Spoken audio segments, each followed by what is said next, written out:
कोई सिड पांडे आए हैं, इनको मैं ऐड करता हूँ। हाँ जी, सिड पांडे, बताएँ क्या कहना चाहते हैं? जैसे क्या केवल ब्राह्मण ही विदेशी थे और कई लोग भी हो सकते हैं ना? तो विदेशी हो सकते हैं, लेकिन एक बात बताइए कि जो खुद अपनी किताब लिखता हो और किताब में लिख-लिख के बता रहा हो कि हम विदेशी हैं, उसका क्या किया जाए अब? जो मान लीजिए कि मैं कहीं उसके किसी देश मैं में उसी गया एक और जाके वहाँ पे 1 मिनट सिट पांडे। मान लीजिए कोई दूसरे देश में गया, जाके वहाँ पे सब लोगों को भाई बना लिया, बहन बना लिया, खप गया उसी में। बोल रहा है कि अब तो हम इसी देश की भक्ति करेंगे, इसी देश में रहेंगे, इस देश से कोई भेदभाव नहीं, यही हमारा देश है। लेकिन कोई क्या करे कि दूसरे देश में जाए, जाके वहाँ लिखे भी कि हम विदेशी हैं, फिर वहाँ के लोगों से कोई रोटी-बेटी संबंध भी ना रखे। फिर क्या करे कि जैसे दूसरा कोई विदेशी आए, उससे कहे हम तुम भाई-भाई, हम तुम्हारी सहायता करेंगे। उसकी चाटुकारिता करने लगे विदेशी की। और तो और, फिर देश कहे कि देश आज़ाद हो गया, अब फिर से कब्ज़ा कर ले किसी से रोटी-बेटी संबंध ना रखे जहाँ जिस देश में गया है वहीं के लोगों को अछूत बनाने लगे, उनको ही गरीब बना दे, सारा धन-संपत्ति छीन ले, फिर उसको लिख ले अपने चीज़ों में कहे कि यही धर्म है, यही हमको ईश्वर हमको भेजे हैं ये सब लिख-लिख के। तो वो तो फिर विदेशी हुआ ना फिर, उसको तो विदेशी ही कहा जाएगा। उसमें देशी गुण थोड़े हैं, देश के लोग तो एकता में रहते हैं ना, बराबरी में रहते हैं ना, हैं? एक बराबर में रहते हैं ना। तो बताइए आप किस आधार पर फिर कहा जाए विदेशी? बोलिए? जैसे सर संविधान के हिसाब से हम देश के नागरिक हैं, तो उस हिसाब हुँ। से। तो संविधान के हिसाब से तो उसमें ये भी नियम है ना, वो तो कहता है ना प्रस्तावना पढ़े हैं? सिड पांडे, जी सर। संविधान का? ज क्या कहता है जी सर। प्रस्तावना? क्या कहता है? हम भारत के लोग एक प्रभुत्व संपन्न, समाजवादी, धर्मनिरपेक्ष, लोकतांत्रिक रिपब्लिक और यहाँ पे एक मतलब राज्य देश बनाना चाहते हैं और सबको आज़ादी है, स्वतंत्रता, थॉट एक्सप्रेशन, बिलीफ, वर्शिप और इक्वालिटी होनी चाहिए, सोशियो इकोनॉमिकल, पॉलिटिकल और यही सब है। हुँ। है ना? वो कहता है ना हुँ। आपको कि सामाजिक, आर्थिक, राजनैतिक बराबर विचार, अभिव्यक्ति, विश्वास, धर्म और उपासना की स्वतंत्रता, हैं? हुँ, लेकिन पंथ हुँ, निरपेक्ष कहता है, हैं? संपूर्ण हुँ, प्रभुत्व संपन्न समाजवादी पंथ निरपेक्ष लोकतांत्रिक गणराज्य, हैं? फिर आगे कहता है विचार, अभिव्यक्ति, विश्वास, लेकिन आपने अभिव्यक्ति की आज़ादी कहाँ दी है? जब भी कोई जो जो नास्तिक हैं, जो बुद्ध को मानने वाले हैं, जो बाबा साहब को मानने वाले हैं, वो जब 22 प्रतिज्ञा पढ़ते हैं, तो आपका तो अभिव्यक्ति का हनन हो जाता है। आप तो उन पर चिढ़ जाते हो, आप लोग तो जाके उनको पता नहीं क्या-क्या दिन-रात ट्रोल गालियाँ देना शुरू कर देते हो। आपने अभिव्यक्ति की कहाँ आज़ादी दी है? आप अपनी किताब में शिव के बारे में कुछ भी गंदा-संदा, अंट-शंट लिख देते हो और दूसरा कोई सिर्फ़ ये लिख कह देता है कि हम 22 प्रतिज्ञा पढ़ते हैं कि हम राम को, कृष्ण को, ब्रह्मा, विष्णु, महेश को नहीं मानेंगे तो उससे आपकी भावना आहत-व्यंग शुरू हो जाती है, हैं? तो आप इक्वालिटी कहाँ ला रहे हो? एक तरफ आप जो है जिसको देवी-देवता कह रहे हो उसके बारे में खूब गंदी-गंदी कहानियाँ आपने पुराणों में लिख रखी है। दूसरी तरफ दूसरा कोई व्यक्ति सिर्फ़ इतना कह देता है कि हम आपके भगवान को नहीं मानते हैं तो उसको ट्रोल करना शुरू कर देते हो, हैं? बच्चे जो हैं कई बच्चों को ज़बरदस्ती आप लोग पकड़वा-पकड़वा के उसको जय श्री राम बुलवा रहे हो।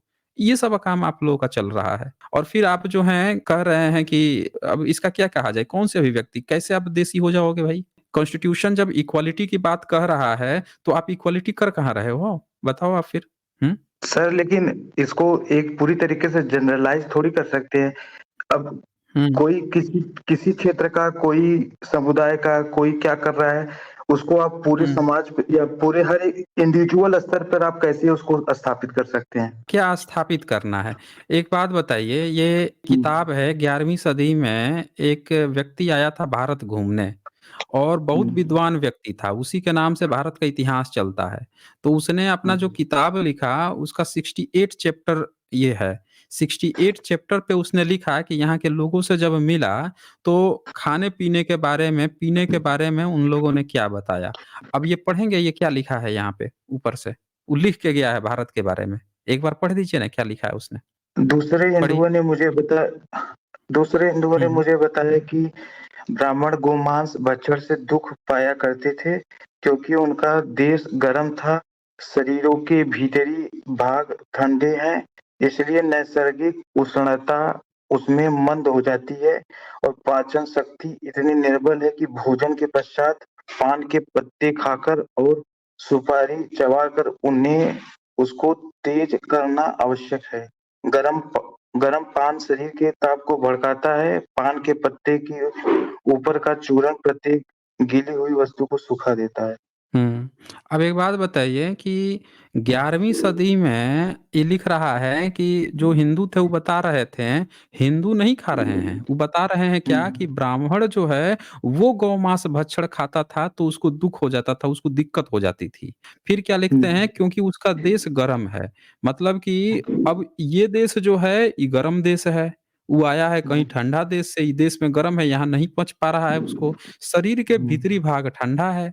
इसीलिए हुँ, नैसर्गिक उष्णता उसमें मंद हो जाती है और पाचन शक्ति इतनी निर्बल है, तो वो क्या करता था हुँ, सुपारी और पान का पत्ता चबा के तब उसको पचाता था। तो ये तो अलबरूनी 11वीं सदी में देखा ना आपको गौ-मांस भक्षण ब्राह्मण लिखा तो है, कि आप लोग तो पान का पत्ता चबा के उसको पचाया भी करते थे। अब ये बताइए आज की डेट में, जो आज की डेट है इसमें तो जब कहीं-कहीं खबर मिल जाता है गौ-मांस का या गौ-मांस भक्षण या बीफ का कहीं पे तो वहाँ तो मॉब लिंचिंग करवा देते हो आप। तो भई ये कौन-सा आपका चीज़ है कि जो काम आप खुद करते थे और वही दूसरे का आज मॉब लिंचिंग करवा दे रहे हो। इस हिसाब से कोई दूसरा व्यक्ति पकड़ के आपको कहे कि भाई आप तो सब लोग खाते थे पहले, आपका कोई मॉब लिंचिंग कर दे तब क्या करोगे आप बताओ? दूसरे का तो मॉब लिंचिंग कर रहे हो लेकिन ये सारे कुकर्म आप करके बैठे हुए हो। हुँ? तो तो अपना गिरेबान तो कभी नहीं देखते दूसरे पर आप लोग करते हो। ये क्यों करते हो तो भाई? ये बताइए आप मुझे? मैं कहाँ इस चीज़ को सपोर्ट कर रहा हूँ कि माँग मिल्च हुँ, जो उसका जो स्वतंत्रता है, कोई गाय खाना हुँ। चाहता है, गाय खा सकता है। मुझे कोई उससे वो दिक्कत नहीं है। अच्छा, मुझे आपको उसको खासकर दिक्कत नहीं है। अच्छा, हाँ, आपको नहीं दिक्कत है। चलिए, मैं आपको नहीं स्वत दिक्कत है तो आपका एक और किताब दिखाता हूँ मैं। एक आपकी सबसे फ़ेवरेट किताब जो है, जो सारे मतलब ब्राह्मण जो स्व कह रहे हैं हिंदू राष्ट्र बन जाएगा, तो हम जो है कॉन्स्टिट्यूशन ये वाला बनाएँगे। ये देखिए, इसका 11 और 12 नंबर श्लोक है। एक बार पढ़ देंगे क्या लिखा है? चैप्टर 11 है और 11 और 12 नंबर श्लोक है। एक बार पढ़ देंगे क्या लिखा है? यज्ञ करते हुए क्षत्रिय का यज्ञ सॉरी हुँ, हुँ। यज्ञ हुँ, करते हुँ। हुए क्षत्रिय का विशेषकर ब्राह्मण का यज्ञ यदि एक अंश से घना हाँ। पूरा नहीं हो रहा है हुँ। तो राजा के धर्मात्मा रहने पर ब्राह्मण या क्षत्रिय यज्ञकर्ता बहुत पशु वाले पाक यद्यपि नहीं करने वाले सोम यज्ञ से भी हीन जो वैश्य हो उसके परिवार वाकई यज्ञ के पूर्ण के लिए हुँ, हुँ। धन लावे ऐसा करने वाले क्षत्रिय या विशेषकर हाँ, ये ब्राह्मण ब्रैकेट में यज्ञ कुछ करता लिखा है। यहाँ ब्रैकेट में कुछ लिखा है, याचना से नहीं देने पर बलात्कार या चोरी से भी धन लावें। हम्म देखिए ना ब्रैकेट में लिखा है कि अगर कोई परिवार जो है जिसके यहाँ पैसा गहना गुड़िया है और आपको हम्म करना है, आप ब्राह्मण हैं, आपको करना है यज्ञ, तो अगर आप हम्म गए उससे कहें कि भाई पैसा दे हमको यज्ञ करना है, तो उसने नहीं दिया, हम्म तो आप क्या लिख रहे हैं आपके पूर्वज कि उसके परिवार बाकी यज्ञ के पूर्ण होने के लिए याचना से नहीं देने पर बलात्कार या चोरी से धन लावे। तो आपको तो ये कह रहा है कि आप जाइए आपको हम्म यज्ञ करना है, जो पैसा नहीं देगा उसको बलात्कार कीजिए, चोरी कीजिए तब धन ले आके तब जो है आप यज्ञ हवन कीजिए। तो ये कौन-सा नियम आप लोग अपने किताब में लिखे थे भाई? ये कौन-सा धर्म है आपका? हुँ? कि आप किसी के यहाँ जाओगे पैसा माँगने कि हमको यज्ञ करना है, वो नहीं देगा तो आप जो है बलात्कार से और चोरी से लेकर आओगे, हुँ? धन तब यज्ञ तो करोगे। आपके पूर्वज ही कौन-सा सिविलाइज़ेशन भारत पे थोपे थे भाई? कौन-सा सिविलाइज़ेशन फ़ॉलो करते थे? ऐसा तो मुझे लगता है कि जो बर्बर जिनको कहा जाता था, बारबेरियन जिनको कहा जाता था, वो भी ऐसा काम नहीं करते होंगे, हैं? आप लोग यज्ञ करने के लिए ये सब काम करते थे कि अगर याचना से माँगने पर ना दे तो बलात्कार करके या चोरी से धन लेके आते थे? हुँ? ये सब किताब में लिखा है आपने। धर्म ग्रंथ इसको बना के आप सर बैठे हुए हो। हम यहाँ पे मतलब कि धर्म ग्रंथ को बचाने नहीं आए हैं, ना हमने ये सब पहले हुँ। कभी देखा मतलब पढ़ा भी नहीं है ये सब। कोई बात तो नहीं कोई बात मैं नहीं, आप नहीं पढ़े हो, आज पढ़ लिए ना, हुँ, तो आज पढ़ लिए हुँ, तो आपके जो ब्राह्मण हैं, जितने ब्राह्मण विद्वान हैं आपके, वो सब तो हुँ, मनुस्मृति पढ़े होंगे। जब ये लिखा है, लिख के हुँ। बेच रहे हैं, वो तो पढ़े होंगे। तो पढ़े होंगे जी तो सर। आपके ब्राह्मण विद्वान जो हैं, वो काहे नहीं मनुस्मृति का बहिष्कार करते हैं? तो वो अगर लोग उनको तो सर बहिष्कार कर देना चाहिए कि ये तो बड़ा गंदा-गंदा नियम है यार, हमारे पुरखे तो बड़ा धूर्त थे, बड़े तो बेशर्म लोग थे, ऐसी-ऐसी गंदी-संदी बातें लिख रखे हैं, हमको ऐसा चीज़ चाहिए नहीं, आज तो कॉन्स्टिट्यूशन लागू है, तब चलो मनुस्मृति हम भी बहिष्कार करते हैं। अब बाबा साहब को जिंदाबाद कहते हैं, जय भीम कह देते हैं क्योंकि बाबा साहब ने अच्छा किया कि उन्होंने ऐसी गंदी किताब को जला दिया, खत्म कर दिया, बीमारी को ही खत्म कर दिया। लेकिन आपके तो ब्राह्मण विद्वान इस किताब के सपोर्ट में हैं, बाबा साहब की मूर्ति जाकर तोड़ देते हैं। आपके लोग बाबा साहब की मूर्ति तोड़ देते हैं कि उन्होंने ये किताब चला दी।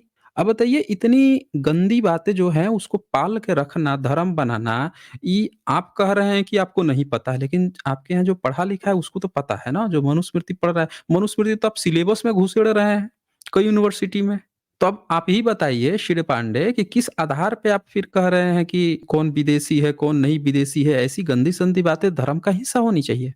बोलिए। यस सर, अब ये जो पहले लिख दिया गया है, अब इसका हम क्या कर सकते हैं? अच्छा, आप कुछ नहीं कर सकते हैं, तो एक बात बताइए, अभी तो रामायण है, उसके आधार पे आपने राम मंदिर बनवा दिया, राम का चित्र बनवा दिया ना?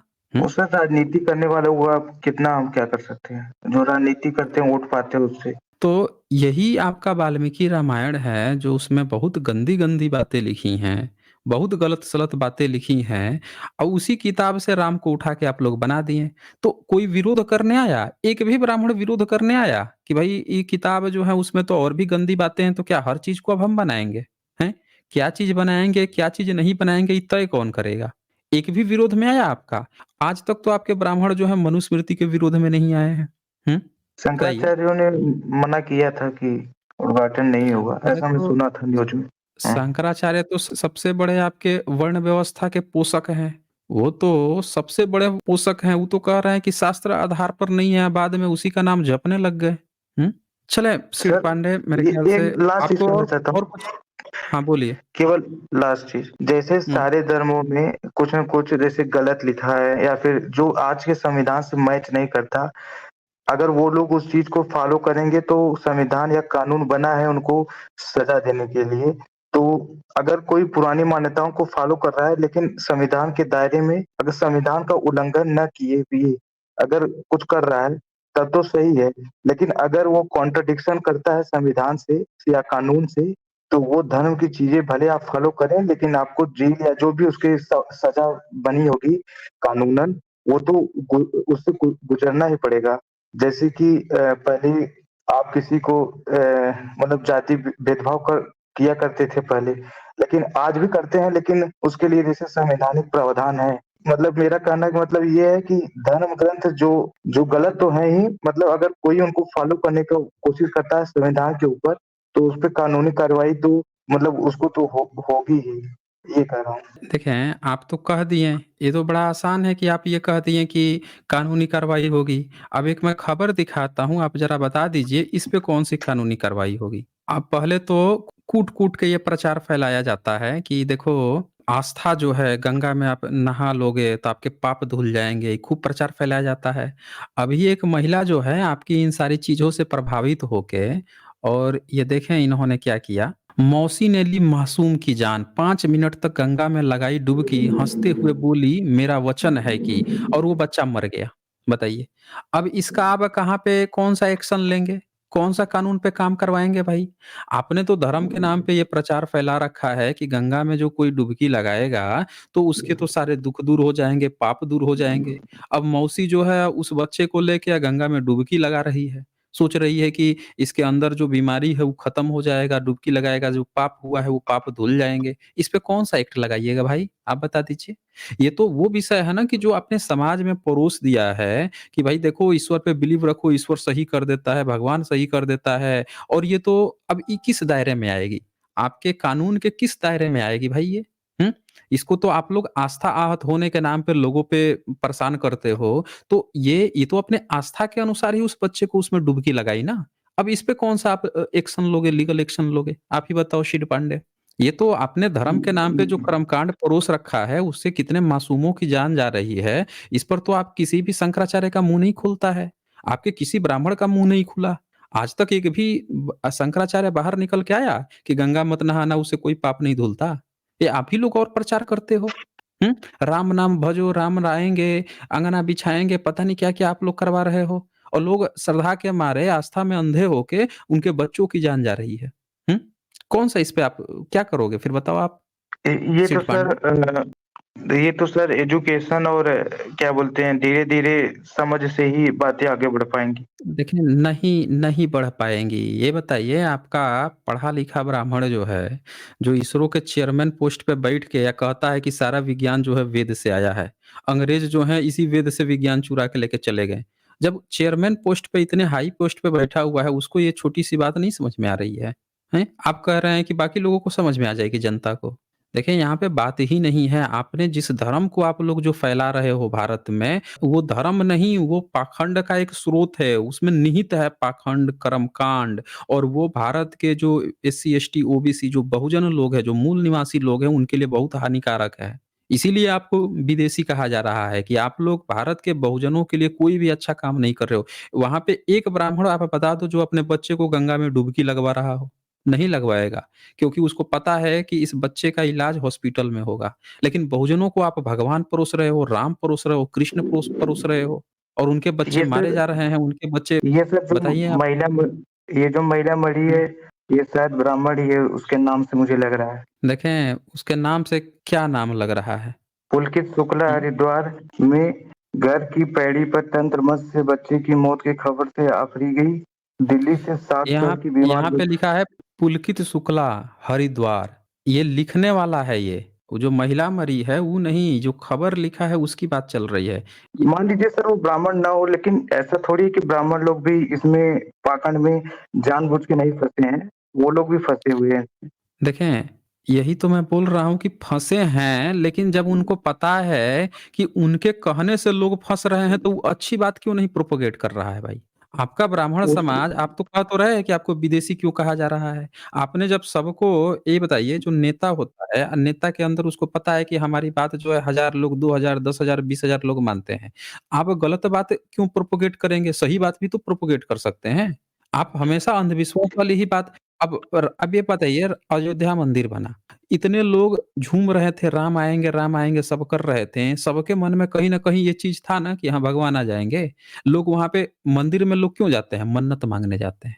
टूरिस्ट की तरफ विज़िट करने थोड़े जाते हैं, आपने बता रखा है फूल-पत्ती चढ़ा देना, नारियल चढ़ा देना, मिठाई चढ़ा देना, बाहर दुकान है, आपकी सेटिंग है, इतना किलो आज बिक्री हुआ है, इतना परसेंट आप पे जाएगा। फिर वही लड्डू घूम के उसके पास दुकान वाले के पास चला जाता है। फिर वही ले जाके वही चलते रहता है, तो आप लोगों का तो बिज़नेस सेटअप है, लेकिन मर कौन रहा है? आम जनता ना, भारत की बहुजन जनता मर रही है ना। इसीलिए आपको विदेशी कहा जा रहा है क्योंकि आप सिर्फ़ अपना फ़ायदा देखते हो, शिड पांडे। आप ब्राह्मण जो हैं जिनको लगता है कि आप थोड़े रैशनल हो गए हो, थोड़ा तार्किक सोचते हो, तो अपने ब्राह्मणों में सुधार कर लो।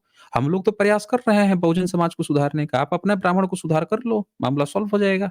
सीधी-सी बात है। ठीक है, शिड पांडे चलें।